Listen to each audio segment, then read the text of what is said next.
Mapagpalang araw mga kahabi to all birds, keepers, and seller. So yun po yung ating pag-uusapan sa video ito. Kung bagong viewers ka sa channel nito, ay hiningi pa ako ng favor, please subscribe my YouTube channel, Olen, Every, at iba pa. So marami sa ating mga kahabi na mga baguhan ay mga datihan na maraming nagtatanong sila paano raw nila mapaparehistro ang kanilang mga ibon na walang mga dokumento. Tapos iba pa ay kung bakit daw kailangan pa iparehistro ang mga bird species at bakit kailangan pa nito, ganito, ganyan. So marami pong katanungan sa atin. So ito na po yung pagkakataon sa lahat ng mga birds keeper, breeders, and seller. We are pleased to invite you to participate in upcoming seminar. So ang Indian Ringneck, Philippine Indian Ringneck Breeders Association po ay meron pong itinakdang muling na seminar. So sa lahat po ng mga nais ay lahat po ay inaanyayahan. So all Region 4A, ano po ba yung mga Region 4A birds keeper, also known as Calabar Zone. It is made up of 5 provinces: Cavite, Laguna, Batangas, Rizal, and Quezon. Kaya lahat po ay inaanyayahan sa mga taga Region 4A na magkakaroon po ng seminar.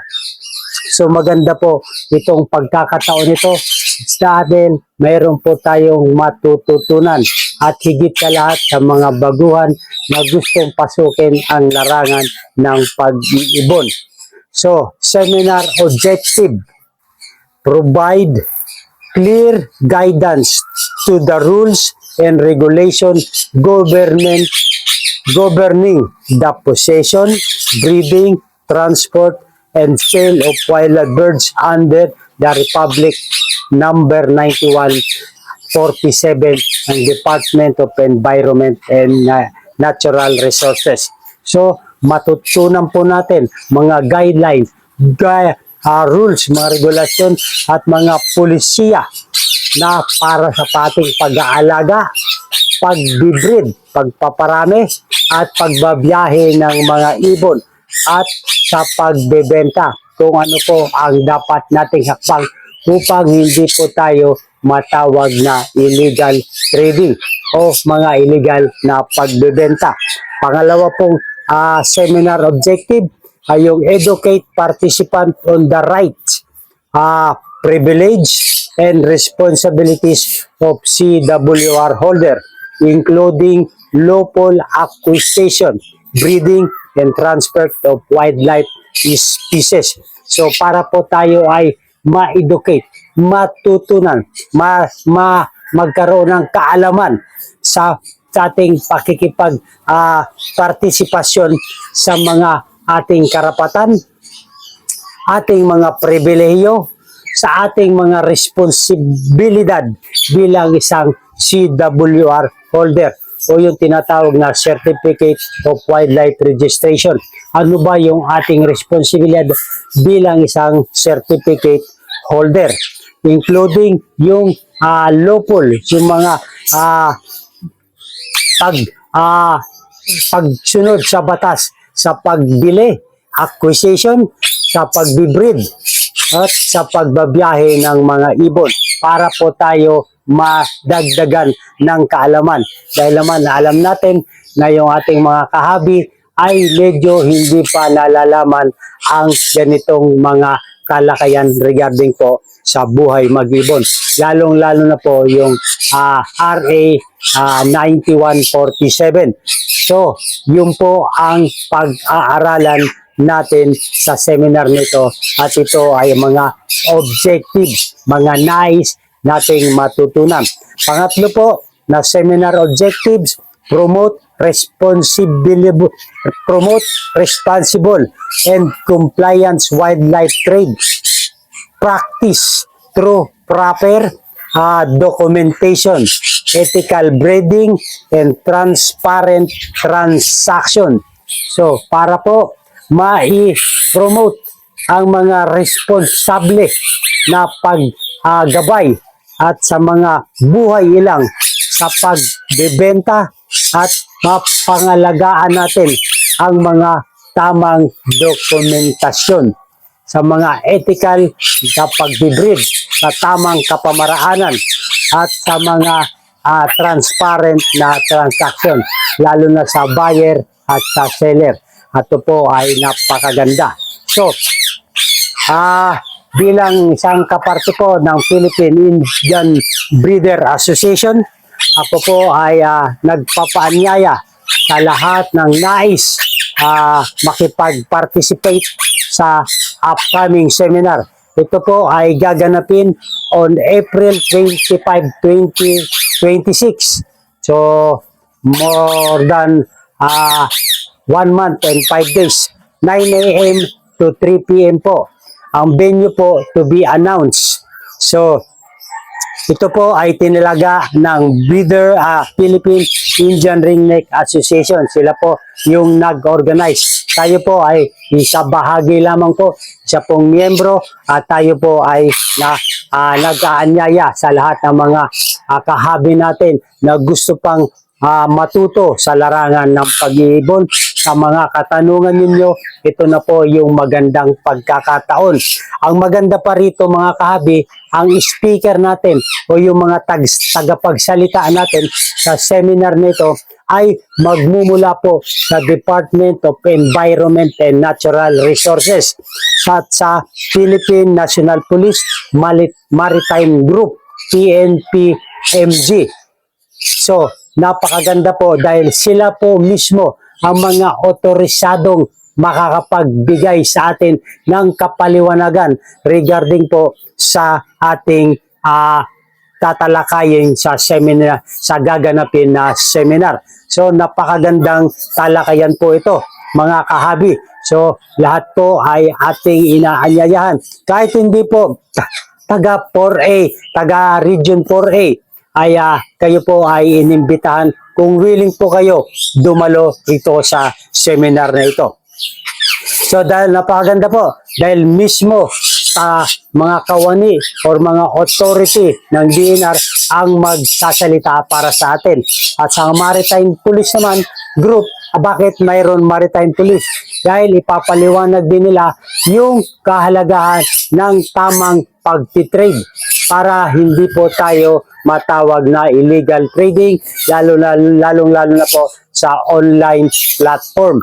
So, yun po ang kanilang ipapaliwanag regarding po sa online trading.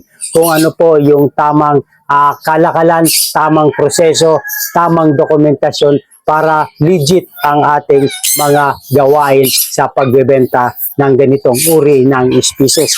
Dahil alam naman po natin, ang illegal trading po ay 4 na po na lucrative na madaling pagkakakitaan. So ito po ay isang awareness sa mga kahabi natin na gustong pasukin ang larangan ng buhay mag-iibon. So sa lahat po ng mga interesado, all interested, direct message nyo lang po tayo kay Talahib Aviary for your slot reservation and payment. So ito po yung Facebook page ni Kahabi Talahib Aviary. So mag-direct message na lang po kayo. Siya po ay taga Cavite. So para sa slot reservation natin at saka sa mga bayarin. So ang babayarin po natin ay nagkakahalaga po ito ng participant contribution po ay nagkakahalaga po ng 500 pesos bawat head or bawat tao or bawat isa. Includes na po dito kahabi yung lunch natin at yung light stock kasi magsisimula tayo ng 9 a.m. hanggang 3 p.m. So continuous po yun. So mahagi po yung lunch natin break time or yung lunch time. So include na po dito sa 500. Not bad na po. Kapag banding na tayo, mayroon pa tayong matututunan regarding po sa seminar na ito sa buhay mag-ibon. So lahat po ay we are invited we are pleased to invite you participate in a coming seminar on April 25, 2026, 9 a.m. to 3 p.m. Ang venue po natin ay i-announce na lang po. Pag na-announce na po, ay i-remind ko rin po kayo dito sa ating YouTube channel. So yun po mga kahabi, sa lahat ng mga birds keepers and sellers, ito na po yung magandang pagkakataon. Ang Philippine Indian Ringneck Breeders Association po ay maglulunsad po ng seminar regarding po sa buhay mag-ibon. So ano yung tama at kapamaraanan, mga proseso, lahat po tatalakayin. At kung meron po kayong mga tanong, ay pwede tayo magtanong sa mga speaker natin na mula sa DNR at sa mga Maritime Police para maliwanagan po tayo at magawa po natin yung tamang hakbang sa pag-aalaga ng mga species. So yun po mga kahabi, hope meron tayong mga nalalaman, mga idea na pumapasok sa isipan natin na hopefully ay magkita-kita po tayo dito sa gaganapin na seminar. At kung nagustuhan nyo to, video na to, talakayan po regarding po sa buhay mag-ibon, ay huminga po ako ng favor. Please subscribe my YouTube channel, Olen Aviary at iba pa. At don't forget to click the notification bell para ma-update po tayo sa mga bagong video at mga update seminars or update na mga magmumula sa DNR, sa mga maritime. Dito lamang po natin ay ahayag or ibabahagi sa inyo sa Olen Aviary at iba pa. So, maganda ang buhay pag meron tayong kaalaman regarding po sa mga ganitong seminar, mga objectives para sa kaliwanagan natin sa pag-aalaga ng ibon. So muli mga kahabi, ay inaanyayahan kayo sa darating na April 25, next month na po, ay magkakaroon po ng seminar. Ang objective po, to provide clear guidelines on the rules and regulation governing the possession, breeding, transport, and sale of wildlife birds under Republic Act 9147 and Department of Environment and Natural Resources. So po, ang speaker natin ay magmumula po sa DNR at sa Maritime Police. Sa lahat po ng may nais at kung mayroon po kayong katanungan, pwede kayong mag-message sa aking messenger, Olen Aviary at iba pa. At pwede rin po kayong magrekta kay Talahib Aviary sa mga slot reservation and payment. At meron po kayong message, katanungan, at pwede rin po kayo magrekta kay Talahib Aviary. So ito po ay aking pagbabahagi lamang po para makatulong may promote itong seminar nito sa lahat ng mga mag-iibon bilang kabahagi po ng Philippine Indian Breeders Association. So, yun lang po muli sa darating na 25, April 25, 2026. Maraming po salamat. Thank you for watching.